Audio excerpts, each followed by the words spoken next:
Hello, my fellow strawmen, and welcome back to the Fields of Hay. Today, I want to look at one of the most common arguments theists bring up to justify their beliefs, the Watchmaker argument. It is one of many teleological arguments, which broadly attempt to show the universe to be designed, and therefore that there must be a designer. As a category, they point to some properties of the universe and claim that something couldn't have those properties by random chance or natural cause, and so must have been given them by a designer. The Watchmaker argument itself points to complexity as the unmistakable sign of a designer. Imagine yourself to be walking along a beach, and you find a watch half buried in the sand. You pick it up and examine it, finding the hands to tick out regular intervals of time. Opening it up, you may find some wound spring and some precision gears, all moving in harmony. Clearly, this watch has some complexity, and not just in the way lightning branches into complex and unpredictable patterns.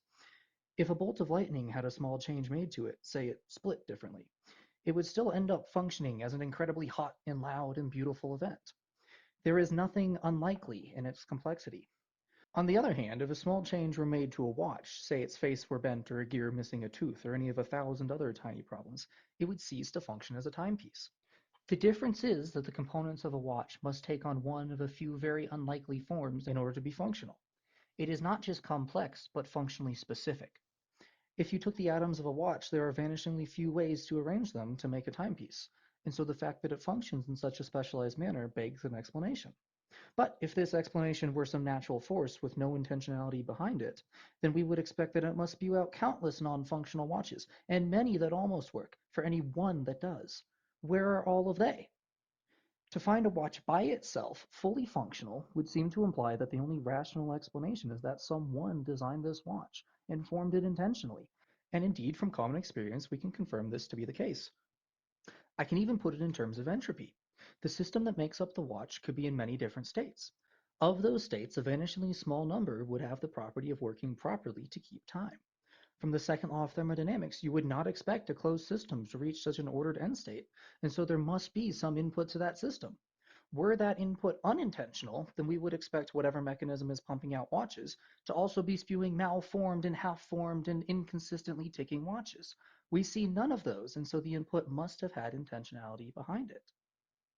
I think this to be a fair steelman of the argument. I do hear many theists frame it more hand-wavingly as knowing some complex thing to be designed because of its complexity, and so the complex universe must also be designed. But this version is full of fallacies. The complexity of something does not tell you whether or not it was designed. There are plenty of things, from the behavior of light to the carbon cycle, which are complex and yet not known to be designed. To say that one thing which we know to be both complex and designed means that other complex things must be designed is a false analogy. What these theists are really doing is taking one thing that they know through personal experience to be designed, the watch, and coming up with some ad hoc reason to conclude that it was designed. In this case, the reason being the complexity of the object. But when we skip over this rationalization, it boils down to begging the question. You know the watch is designed not because it's complex, but because you've seen industries that make watches. You've walked by watch stores, and you know that humans make watches. My steelman avoids these fallacies in two ways.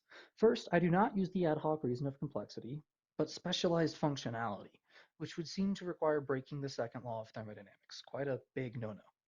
Second, I do not conclude immediately that the watch was designed, but instead that its existence merely begs an explanation. It then takes an extra step to say that we would expect to find many failed watches for each working one if there were no designer, and we do not. Then we can say that the watch was designed. Now, are there any analogous systems that have specialized functionality and yet were not designed by humans? Of course there are. Living creatures, including humans themselves, prime among them. How likely is it that the atoms forming their guts would function as a lining that selectively passes nutrients from one side to the other? How likely is it that the atoms making up the ribosome would function to translate the same length of mRNA into the same protein every time? How likely is it that the atoms making up the neurons of the brain would function to react to stimuli coherently? I'll stop at three for the sake of brevity, but I hope it's clear to all that there are countless examples of this sort. Clearly, life is ripe with functional specificity, and so begs an explanation for its existence. Furthermore, I see very few cells without the ability to transcribe RNA, very few cows without the ability to digest, very few people without the ability to think. Whatever mechanism is producing all of this life is doing so with great success.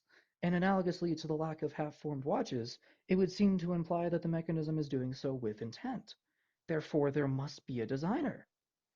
And since the creation of life from scratch is clearly outside the capabilities of human designers, Who else could be responsible than a creator god? I hope that if you're a theist, you're thinking right now that this was a fair portrayal of your argument.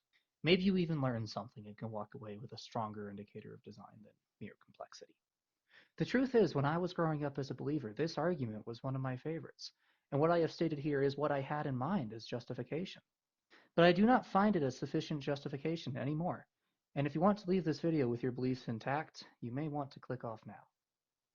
The flaw in this argument is in the concept of specialized functionality, even though it is the best indicator I could come up with by which to imply a need for an explanation. It is true that breaking entropy is not something that just happens, and it is true that functionally specialized systems break entropy were they to be spontaneously formed. The problem is that there is an exception to the rule. There is one type of specialized functionality that can have a natural, non-intentional explanation. That specialized functionality is imperfect reproduction, and the natural explanation that it comes with is evolution. This is not special pleading because there is a reason for its exception, which goes like this. If something can reproduce, then it can produce a copy of itself, and the explanation for the copy would be the original. The copy of something that can reproduce can also reproduce. And so even if we didn't know about the original, we could use the property of reproducibility as an indicator that the copy is a copy. Applying this, we could see that the original could itself be a copy, and thus it has an explanation. In other words, frogs come from frogs, birds come from birds, and people come from people. Here, theists would be correct to point out that this does not take us all the way, because it doesn't explain how the chain of copies got started.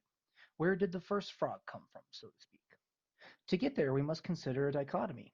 Either the reproduction is perfect or imperfect. If it is perfect, then the natural conclusion would be an infinite regress of exact replicas receding into the past. But this does not work.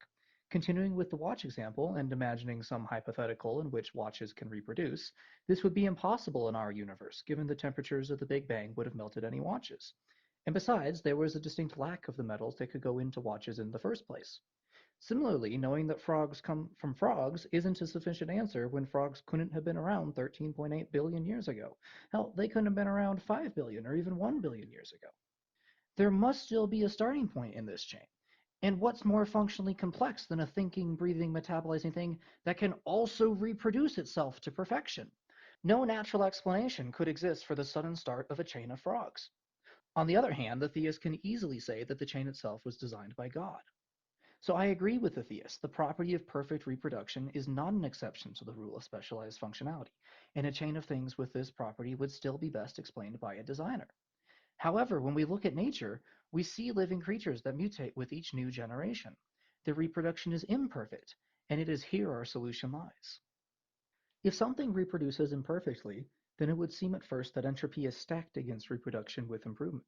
To go from something simple, which just barely reproduces and has no other functional specificity, to something like a complex, living, breathing human wouldn't seem possible.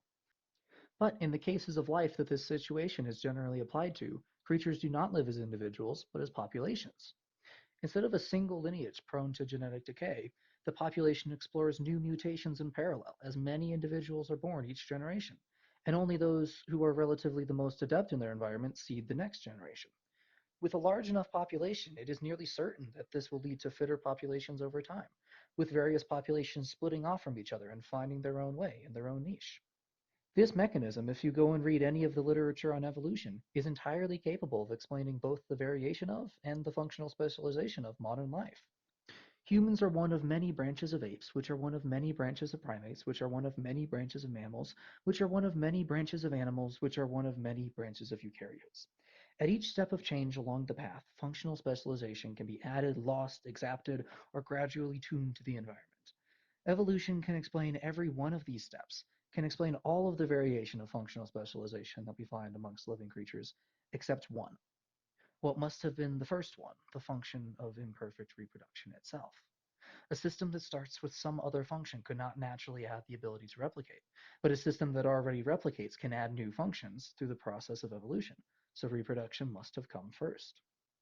It is here at abiogenesis that theists make their final stand. How could a system come together which will self-replicate when no such system exists previously? To which I will point to the beginning of this conversation, when I said that before we can conclude that the explanation is a designer, we should first fail to see any malformed and nearly functional attempts. Since both the original self-replicator and its many failed precursors would be long lost to time, we have no way of checking this fact directly. But we can look at whether it is plausible for a mechanism to exist which is capable of spewing out attempts at making protocells. And I believe it is. We know for a fact that the prebiotic components of life, lipids, amino acids, carbohydrates, and nucleotides, were all likely present in the primordial soup. Lipid membranes form protocells easily, basically just bubbles enclosing some random prebiotic molecules.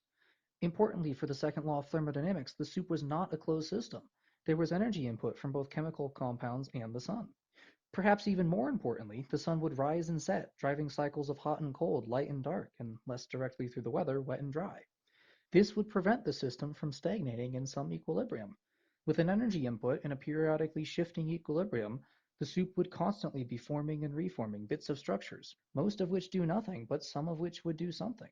And ever so rarely, enough of these do something bits would all find themselves in the same lipid envelope and in the right variety to become a self-catalyzing system, building up more of the same chemicals until the envelope splits and the first self-replication achieved. That's it then. The watchmaker argument points to life as this functionally specific thing which has no natural explanation, indicating some creator of life. But ultimately, there is a plausible explanation in the form of abiogenesis and evolution. Moving forward, I see two ways that the theists could convince me of the watchmaker argument. Either they show that abiogenesis or evolution are not plausible, which would require more than just not understanding how they work. They need to show that they do understand it, and that in that understanding there is a contradiction. I might not be qualified to understand that contradiction, but I would change my opinion if the consensus of the relevant experts was that there was a contradiction. Or the second option would be that we could use a better indicator of design than simply looking for something complex. I gave imperfect reproduction as the exception to the rule, so the better indicator would be specialized functionality without the ability to reproduce. If you can point to something we know to be beyond the capability of human manufacture, has specialized functionality, is incapable of reproduction, and not found amongst many similar objects that lack the functionality, then I would conclude that it is designed. Whether by God or aliens would still be up for debate, but I'd be a step closer. I find this option to be much more likely for a theist to be able to show me, as all it hinges upon is me not knowing an example that's out there. So I'll end this video with a challenge to the theist to present something which does not reproduce, yet has functional specificity. If they can, then I will admit that it begs an explanation, and if they can further show that there aren't any failed attempts lying around and that no designer we know of could be responsible, then I would find the watchmaker argument very convincing. Until then, as far as I'm concerned, it goes on the debunked pile. Good luck finding me an example, and as always, go read a fucking book.